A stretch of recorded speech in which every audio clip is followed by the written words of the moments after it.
વાત કરીએ હવે અમદાવાદની તો અમદાવાદના સાતેજ વિસ્તારમાં ફેથ કેમિકલ કંપનીમાં ભીષણ આગ લાગવાનો બનાવ બન્યો હતો, જેના કારણે વિસ્તારમાં ભારે અફરાતફરી મચી ગઈ હતી।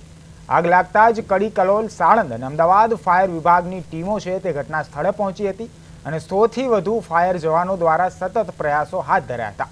તો કંપનીમાં અલગ પ્રકારના સોલ્વન્ટ અને કેમિકલ હોવાથી આગ ઝડપથી ફેલાઈ ગઈ હતી, જેના કારણે સ્થિતિ વધુ ગંભીર બની હતી।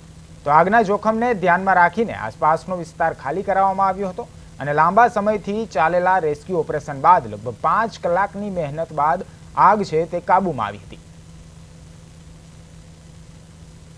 બાડસ સુપર સિટીની પાછળ ફેથ કેમિકલ કંપની છે, તેમાં આગનો મેસેજ મળતો અમદાવાદ ફાયર બ્રિગેડની ટીમ મેઇન કંટ્રોલ રૂમને જાણ થતાં અમદાવાદ ફાયર બ્રિગેડના ફાયર ઓફિસર અને ફાયર ફાઇટર્સની થલતેજ અને બોપલ ફાયર સ્ટેશનની ટીમ મદદમાં આવી હતી। ટોટલ 6 ફાયર ફાઇટિંગ વ્હીકલ્સ ગજરાજ આપણા કામે લાગેલા છે। અમદાવાદ ફાયર બ્રિગેડની સાથે Gandhinagar fire brigade, Kalol, Kadi, Sanand, Arvind mill, air force, ONGC, અલગ અલગ કંપનીઓની, પ્રાઇવેટ કંપનીઓની પણ ટીમ સાથે ફાયર ફાઇટિંગ જોઈન્ટ ઓપરેશન ચાલુ છે। હાઈલી ફ્લેમેબલ કેમિકલ છે એટલે તેને બહુ જલ્દી આપણે કાબૂમાં લઈ લઈશું।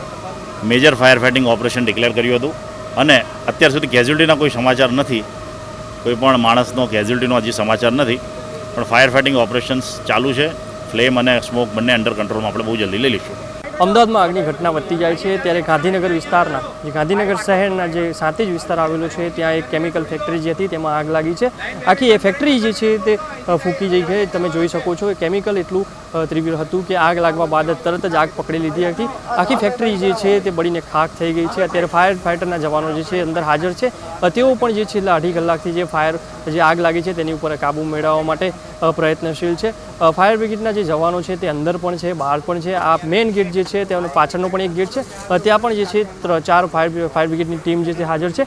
અત્યારે પણ આગળ પણ જે છે 2 ફાયર બ્રિગેડની ટીમ જે હાજર છે। અન્ય જે છે ચાંદખેડા વિસ્તારમાંથી જે ફાયર બ્રિગેડ લાગતી હોય તેમને પણ અહીંયા કોલ આપી દીધો છે, તે પણ અહીંયા પહોંચવાની તૈયારીમાં છે। ચાંદખેડા વિસ્તારની જે છે એક ફાયર બ્રિગેડ જે છે તે મેઇન ગેટ ઉપર પહોંચી ગઈ છે, પરંતુ જે આગ મેળવવાનો જે પ્રયત્ન છે ચાલુ છે। 2.5 કલાકથી જે આગ લાગી છે તેમાં કોઈ જાનહાનિનો બનાવ નથી, પરંતુ ક્યાંક ને ક્યાંક જે છે આગ કઈ રીતે લાગી છે તે પણ એક તપાસનો વિષય છે। FSLની જે ટીમ છે તે પણ અંદર છે, કયા કારણોસર આગ લાગી છે તેની પણ તપાસ હાથ ધરી રહી છે। જી, કેમેરામેન ગૌતમ જાદવ સાથે સ્મિત।